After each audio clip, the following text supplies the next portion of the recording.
Alors, nouvel épisode dans la foulée du précédent où on avait vu les composants de base.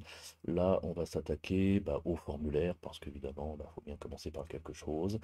Euh, selon la même mécanique, c'est-à-dire de passer en revue tous les composants du formulaire, du moins ceux qui a priori me serviront, et arriver à faire évidemment quelque chose de fonctionnel donc en termes de mise en place, d'ergonomie, d'interface utilisateur pure, et dans un deuxième temps, peut-être plus tard, euh, en connexion évidemment avec ma REST API pour pouvoir envoyer des données et saisir des choses dans ma REST API bien sûr. Donc ça, ce sera pour dans un deuxième temps. Alors mon formulaire, donc sur le même principe, on a la doc et on avait alors une rubrique qu'on s'appelle le data entry. Donc data entry qui regroupe effectivement toutes les zones de saisie possibles, certaines que j'expérimenterai tout de suite, d'autres que je verrai pour plus tard, en commençant par déjà le plus logiquement, c'est la balise forme. Qui va me permettre déjà de voir par rapport à leur doc déjà un certain nombre de choses. Euh, et puis d'essayer de le greffer à des données pour l'instant dans la console. Donc là, on a plusieurs exemples. Je vais passer. On a effectivement inline. Ah oui. Donc apparemment, en toute logique, on doit avoir un composant forme, enfin A forme, qui contient des items et qui contient des inputs, différentes zones de input.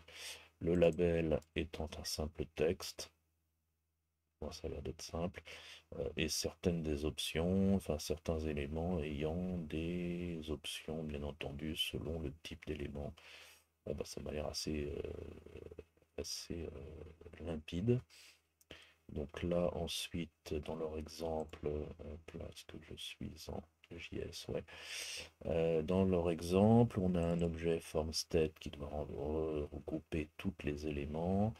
Et quand on submit, il affiche le formState dans la console. C'est curieux, c'est exactement ce que je voulais construire. Je trouve que non seulement AntDV, j'avoue que je suis plutôt fan, mais en plus la doc est plutôt sympa. Les exemples sont plutôt bien faits. Alors, donc on a notre balise forme avec des items qui vont donc les labels collent, les wrappers collent, et ensuite nos items à l'intérieur. Bon, moi je serais assez partisan de prendre tout ça, toute notre forme. Attention à la balise template que j'ai pris dans la foulée. Mais là évidemment j'ai un peu trop copié-collé le truc, je n'ai pas intégré, je vais vérifier si j'ai intégré les inputs, les formes. Alors j'ai peut-être pas intégré toutes les composants, c'est ça qui est un peu pénible. C'est qu'il faut intégrer tous les composants pour que ça puisse fonctionner correctement. Semble-t-il. On va déjà faire un peu le ménage dans ce formulaire-là. Hop, pour ne garder pour l'instant que le composant de base form item et le input. Input, je vois que j'ai importé le input number. J'imagine qu'il y en a un qui s'appelle input tout court. Input tout court.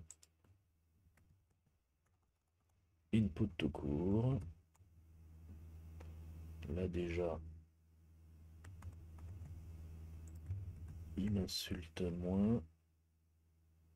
Si, il m'insulte toujours forcément puisque je n'ai pas intégré. Non, c'est pas homme, c'est formulaire. Je n'ai pas intégré toute la partie code. Hop, le define component. Define component qui semble-t-il évite de l'appeler name. Pas encore très habitué à la composition API pour être. Et si je prends tout le setup qui est là, bon ça le partie code je la réécrirai par la suite. Donc là apparemment ça a l'air de passer. Si je regarde mon formulaire, ça a l'air de passer. Ok. J'affiche ma console, puisqu'il y a des choses qui vont s'afficher dans la console. Ok, je tape quelque chose dans ma console, j'ai dit. Et si je soumets mon... J'ai dû zapper le bouton de validation, très certainement. Il y a un create et un cancel. Activité de forme. Ok. Formulaire sans bouton de validation. Donc là, clac, et là, j'achève, voilà, et j'ai bien, ok, le name qui est intégré. Avec tout un tas de trucs, bien sûr. Donc si je mets Richnou, create, on a bien Richnou qui apparaît. Si je fais cancel, il ne se passe rien parce que je n'ai rien défini dessus. Ok, là par contre, il n'a pas beaucoup de place parce que ici, si je comprends bien, toc toc toc, on a ici des labels call et des wrapper call.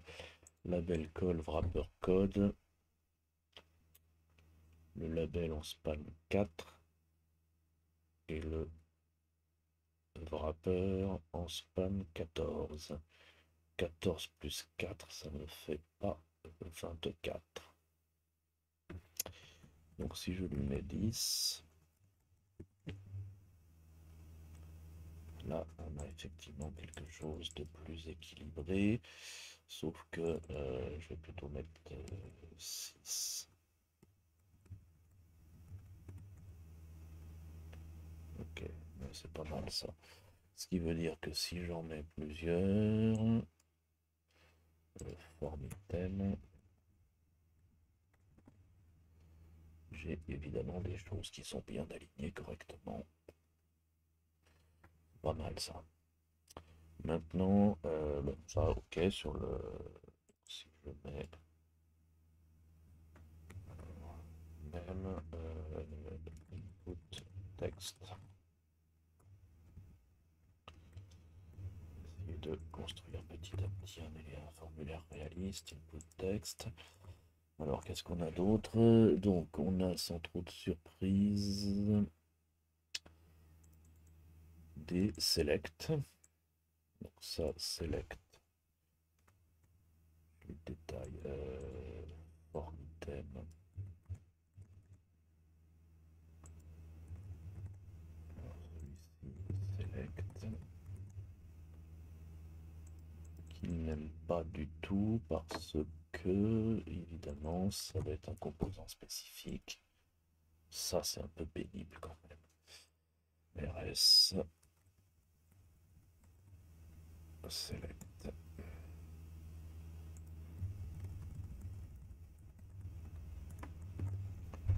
Donc, une fois que c'est fait, j'imagine que c'est beaucoup plus facile. Là, j'ai bien région Shanghai. Ok. Ok. Alors, retournons. Ensuite, date picker. Donc ça, date picker, bien évidemment, qu'on va en avoir besoin. Voilà. Et bien entendu, il nous faut le composant date picker. Date picker. Ah, ah oui, si c'est bon. Et là, on a bien notre date picker que j'ai bien configuré en français, donc c'est parfait. Et quand je le valide, j'ai bien un objet moment. J'ai bien un objet moment qui me permettra de l'afficher sous la forme que je veux. Sinon, il met la date actuelle. Est-ce que je peux... Ah non, je peux pas. Ah si, je peux la saisir là-haut. Ça, c'est pas mal parce que j'aime bien, moi, saisir certaines dates. Par contre, si je fais... Non, là, je peux pas. Là, il faut l'ouvrir et rentrer dedans. Oui, bon, c'est pas mal. Alors, type date. Ok, bon. Il y a sans doute plein d'options. il est associé au date1 qui est ici, qui est undefined par défaut. J'imagine que si je mets un rich new par défaut, il est pré-rempli. Le select, je vais value Shanghai. Donc je peux très bien mettre par défaut, j'imagine, Shanghai, zone 1. Ok, zone Shanghai. Et là, on va mettre plutôt Excel.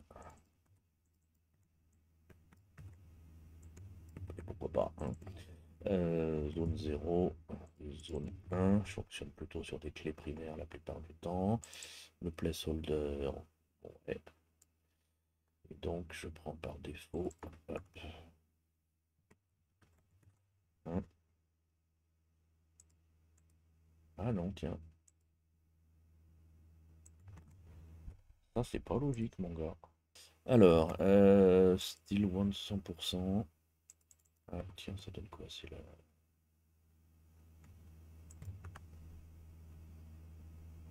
Ah oui, tiens, par défaut, il nous met un truc qui peut-être. Ouais, ça me va bien ça. Ouais. Alors, ensuite, on a le checked. Composant switch, ou bien checkbox, ou bien bouton radio. Alors, switch, c'est pas mal. Bouton radio, oui. Évidemment, cela. Composant switch, pourquoi pas. Checkbox, on va mettre les trois d'un coup, tiens, allez.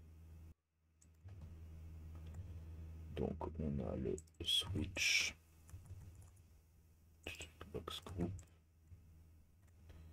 checkbox, j'espère que c'est dans le même, et radio group et radio. Donc, on a besoin d'importer tout ça.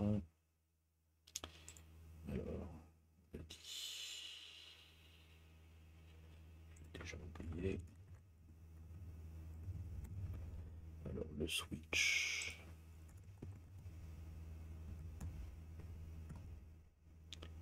Le switch, le checkbox. Checkbox, il importe le groupe dans la foulée. Ça, c'est bien. Ah, qu'est-ce qui lui plaît pas? Ah bah oui, je m'en sers pas encore. Et le radio, RS. Ok, et donc, switch, checkbox et radio. Alors, checkbox.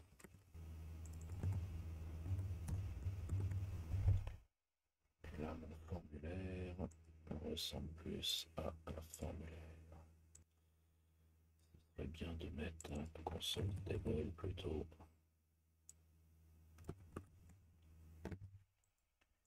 Clac, on voit un peu plus clair. Ok. Si je définis une valeur, donc par défaut, sans trop de problème, il sera coché. Le type, il nous envoyait, si je coche le 1, il nous met la valeur du 1, c'est-à-dire online. Si mes clés primaires sont pas, et donc si je lui mets par défaut le 1, on a bien promotion. Donc là, on est bien sur la clé primaire, donc là, on est bon. Et sur les boutons qui sont ici, si je coche sponsor, là pour le coup, c'est pas un tableau. Donc si je lui mets une ressource à numéro 2, parce que c'était... Là c'est bon. Pareil, si je mets 27 ici, 7. C'est bon, là pour le coup, il y a bien une liaison avec la clé. Ah, est-ce que j'avais mis la clé entre guillemets? Non, j'avais pas mis la clé entre guillemets. Clac, zone Bruxelles, bah voilà, déjà c'est mieux. On n'a plus de problème de clé. Ok, pas mal. Et donc donc là la date, alors j'imagine que la date, si je lui mets 2021 06 04, blim. Là c'est pas mal, sauf qu'il ne le considère pas comme un moment. Tiens, c'est l'anniversaire de Stéphane. Hop, excusez-moi. Voilà. Donc là, si je mets quelle heure il est 10h40 00, donc il le remplit bien, mais il insulte. Et on mettra ça, je verrai quand je serai sur le composant de la date. J'imagine qu'il y a des exemples. Donc, détail des composants, hop là, et là on est pas mal sur tout ça. Bon, ça on est bon. Alors ensuite, dans leur exemple, ils nous ont mis aussi un Textaria. Bon, Textaria, clac, qui est un input aussi de type Textaria. Ça c'est bon. Sauf que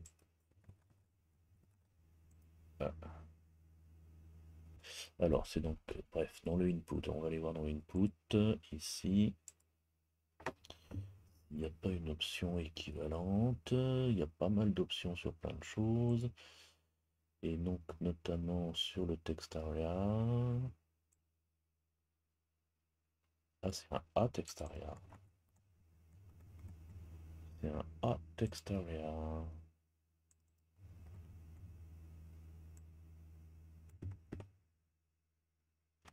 Voilà, ça c'est déjà plus logique. Ok. Ok, c'est plus logique. Et il est importé en même temps que les inputs, ce qui est quand même plutôt pratique. Ok, donc ça c'est bon. Sur mon formulaire de base, il y avait quoi d'autre? C'est bon, activité forme, ils ont un petit peu loupé le truc. Ok, donc là, après, on a des zones obligatoires. Bon, ça, j'imagine que ça doit être une option required. Ah non.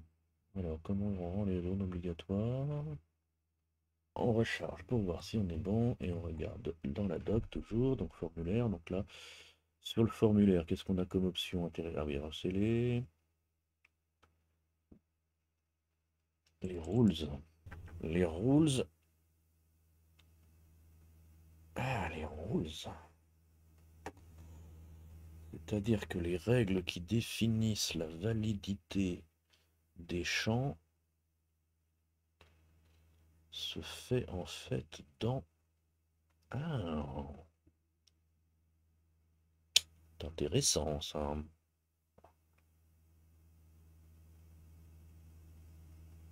Ça veut dire que les rules peuvent être dans un fichier JSON et donc fournis par ma REST API. Ça, c'est pas mal ça. Alors on va définir des rules tout de suite. On va tester. On a un attribut ici, rules. Rules qui se fait au niveau de mes paramètres ici et évidemment qui doivent être liés à la définition de mes rules en bas. Mes règles donc. Mes règles ici que je simplifierai sans doute un peu pour les besoins de la cause. Et là, il n'aime pas parce que je ne l'exporte pas. Là, on est déjà beaucoup mieux. Si je simplifie les rules pour focaliser, pour en avoir une qui marche, là. Et là, je devrais me faire insulter en principe. Sauf que je ne récupère pas. Voilà. Ils ont la doc plus. Ah, sur le on submit, il faut qu'on validate, que je ne fais évidemment pas. Donc sur le onSubmit, qui est donc ici sur le onSubmit, d'accord, donc là je dois lui dire formRef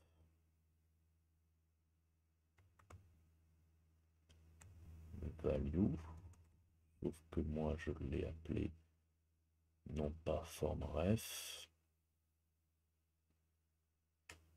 c'est le ref qui est ici, moi je l'ai appelé, je lui ai pas donné de formRef, ok, donc on va lui donner un formRef, c'est-à-dire une référence, ce qui suppose que ici, hop là, j'ai importé le ref. Non, j'ai pas importé le ref.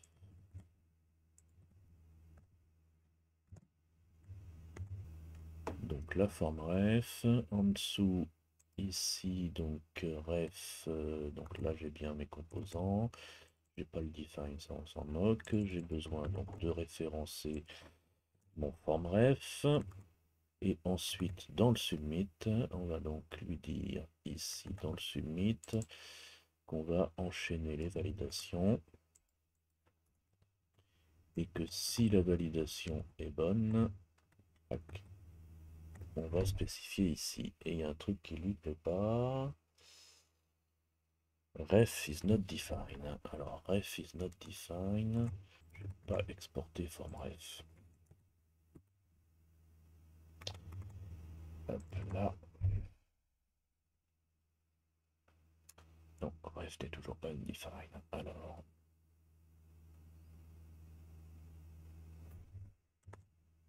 je vais pas importer le ref.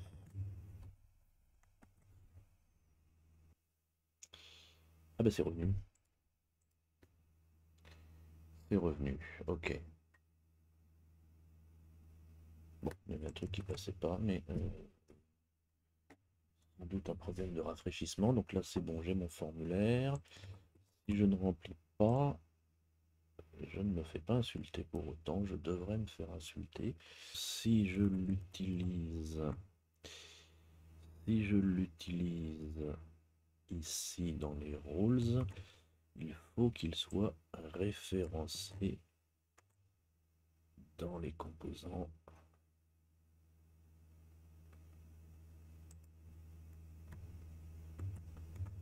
Ici.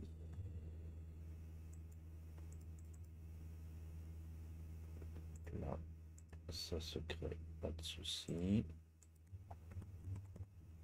Et là, pas mieux. Bon, j'ai vu aussi qu'il avait un name. Dans l'exemple précédent, il en avait. Bon. Est-ce que ça a un rapport? Là, ça a un rapport. Alors, ça a un très grand rapport. Ok, donc là, on va quelque part. Donc, j'ai ici une étoile qui est arrivée. Et si je fais create, il m'insulte. Ouais.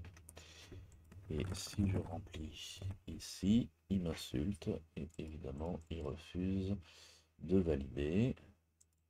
Je mets 1, 2, 3, 4. Il valide. Ok, et après on a plein d'autres formations de pendant. On a le required et la possibilité de tester d'autres trucs, sans doute de tester des valeurs peut-être, si c'était numérique. Bon, c'est à creuser, mais c'est intéressant ça. Là, on a... Oups. Donc, quand on arrive sur le formulaire, on n'a aucune explication et on ne les a qu'en erreur. Ce qui, d'un point de vue UX, me paraît une absurdité puisque on ne sait pas ce qu'il faut remplir, mais on ne le sait qu'une fois qu'on a tout validé. Mais ça, bon, c'est à moi après de gérer peut-être des petits pop-up qu'on a vu tout à l'heure, petit pop-up qu'on a vu tout à l'heure, qui explique un petit peu ce qu'on attend de nous. Mais ça, bon, on verra plus tard. Encore. Qu'est-ce qu'on a d'autre sur le formulaire? Ça, c'est des zones spécifiques. Là, c'est que c'est use form. Bon, c'est des trucs un peu plus techniques. Je crois qu'il y avait des options de mise en page. Par contre, on a effectivement horizontal, vertical et inline. Et alors, ça nous donne quoi? Ça nous donne layout qui peut être horizontal, vertical. Ok. Le mien est normal. Donc, si on met ici,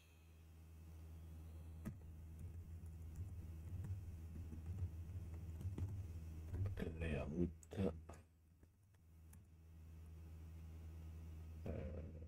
horizontal.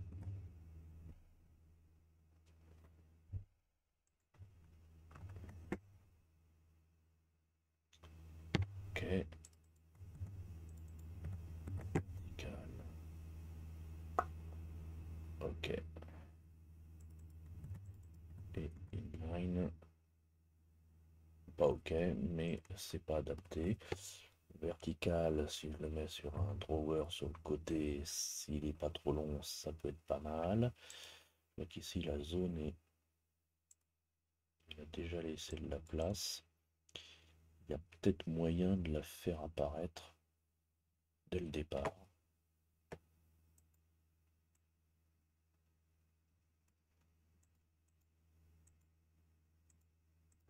Il y a peut-être moyen de la faire apparaître dès le départ, pas forcément en rouge. Et bon, ça, je creuserai effectivement. Donc en termes de layout, là c'est quoi validation? Ok, on a fait le tour. Bon, parfait.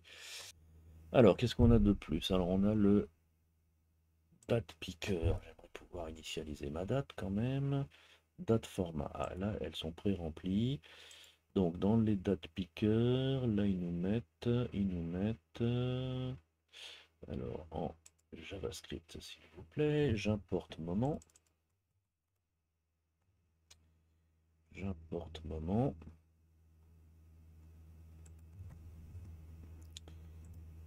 Et je lui demande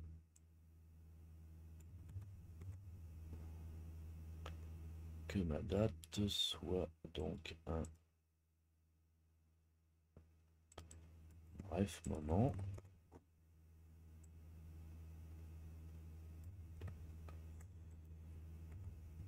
En précisant le format YY MMDD /. Je suis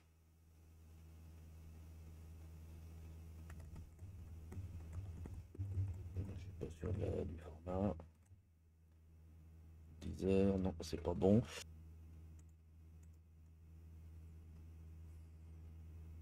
Je pense qu'il y a un time picker de toute façon. Et là, et on devrait avoir des exemples de quel format. MMSS, d'accord, c'est en minuscule.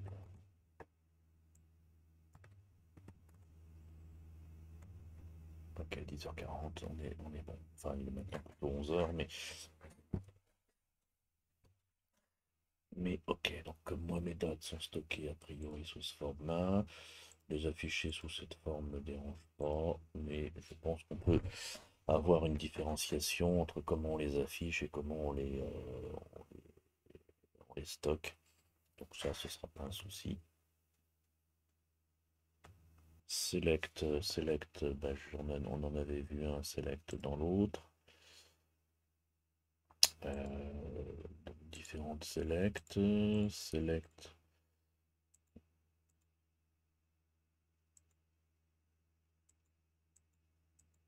Ah, c'est pas mal ça aussi. Pour du multi-select. Ah, ça me plaît pas mal ça.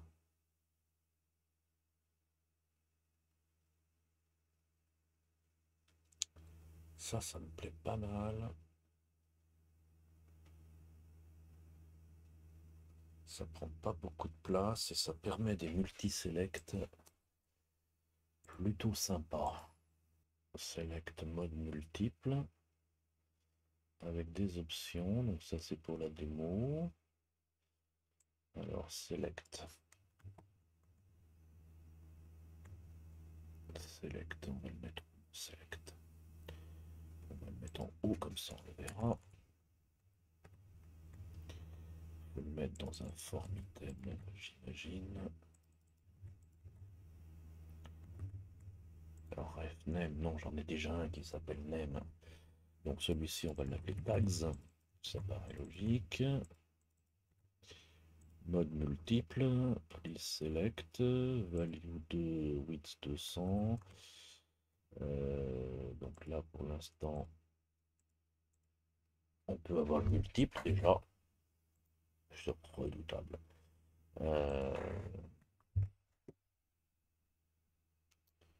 Sauf que je ne l'ai pas déclaré en bas, donc forcément, il faut qu'il soit associé à mon form state vmodel value form states, on va l'appeler les tags. Et dans les tags, ici,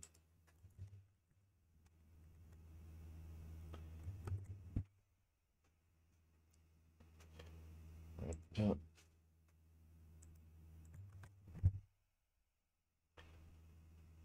et je récupère, il y a un truc qui lui plaît toujours pas, mais c'est pas grave, on prend plusieurs, et je fais create, et il aime pas parce que mon champ, évidemment, n'est pas rempli, et là, pour le coup, il m'a bien renvoyé un tableau de select, parfait, et donc si je fais E5 et G7 par défaut, il m'a bien pré-rempli cela, bon bah c'est pas mal. Alors là, on a Jiangsu. Ah, on a des trucs. Des selects qui sont coordonnés. Ou alors, il y a le cascadeur qui me paraissait pas mal aussi. Moi, j'avais un truc comme ça de select coordonnées où on avait effectivement, on choisissait le client. Et une fois que le client est choisi, on choisit le projet. Et une fois que le projet est choisi, on choisit la tranche. Donc là, si, bon ça c'est bon, ça pas de surprise. Ah, on peut en ajouter directement ici. Waouh. Ça me donne des idées d'usage que je pourrais rajouter dans un deuxième temps. Le cascadeur. Donc il nous conseille d'utiliser le cascadeur et ça tombe bien. Parce que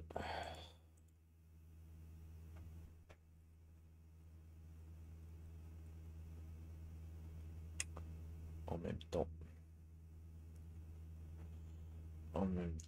est-ce que le cascadeur est...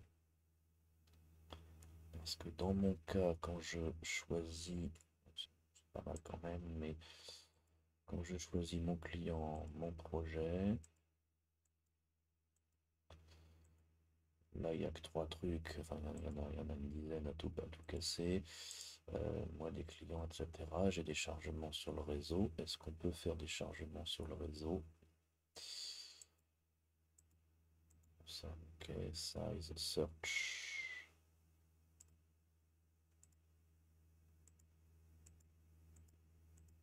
Pas l'impression.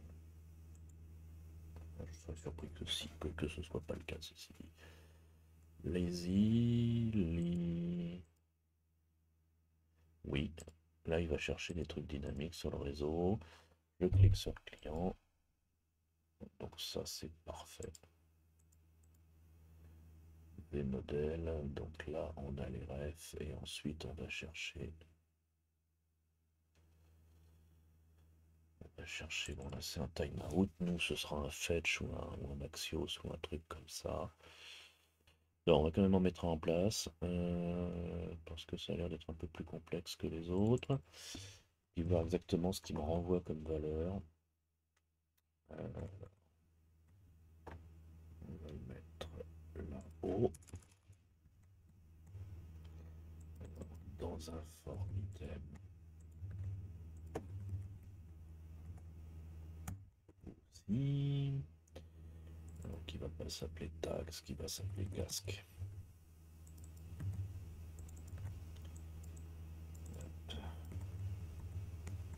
Cascadeur qui n'est pas intégré.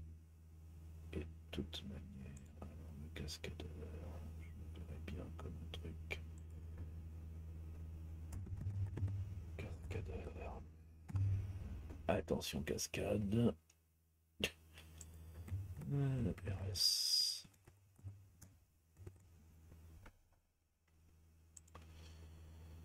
Sauf que là, évidemment, nos data. Forcément, ils ne sont pas encore là, les data. Alors, ici, j'ai donc les options dans un fichier JSON. Donc ça, c'est parfait. Donc chargeable dynamiquement, etc. Et ensuite, on a juste à le référencer.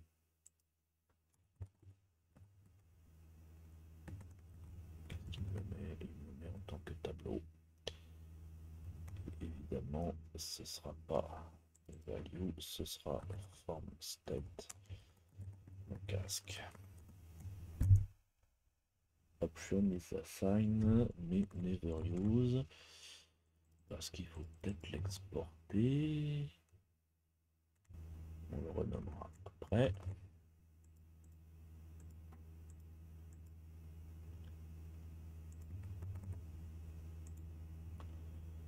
Et il m'envoie un tableau des 3 valeurs.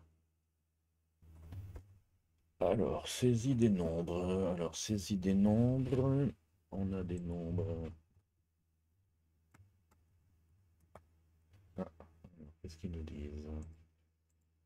On peut ici spécifier des nombres décimaux. Oh, c'est pas mal ça. Input number avec des nombres décimaux.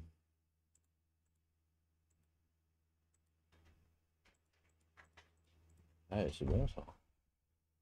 Ça, c'est bien pour mettre des notes aux élèves.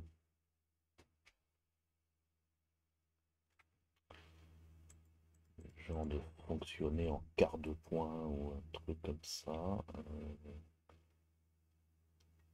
Maintenant, entre ça et saisir, dire mais ça permet de valider un peu les données, c'est pas mal. Soit numérique, bon, on va mettre en œuvre. C'est pas le composant le plus crucial du truc. J'avais où ça? J'avais où ça? On va le mettre ici. Donc on avait un input texte. Je vais faire un tac tac. Hop là, donc là, form state, donc on va l'appeler int. Donc nombre entier. Et celui-ci, on va l'appeler nombre deck. Alors, input number ici. Et donc, formState.deck. Qu'est-ce qui lui plaît pas? Oui, ça c'est le formatage. Et il me manque évidemment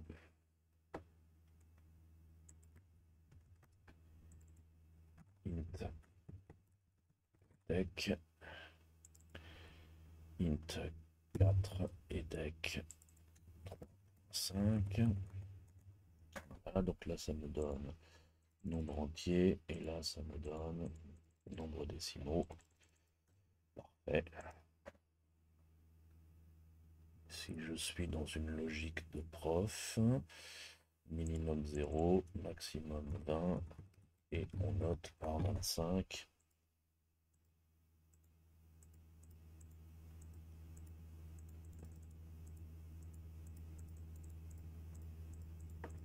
Ouais, c'est pas mal. Alors les machines, je crois que ça ne m'intéressait pas.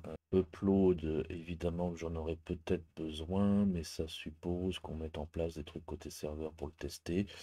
Donc on va peut-être pas... Ah, si je peux glisser des fichiers dedans.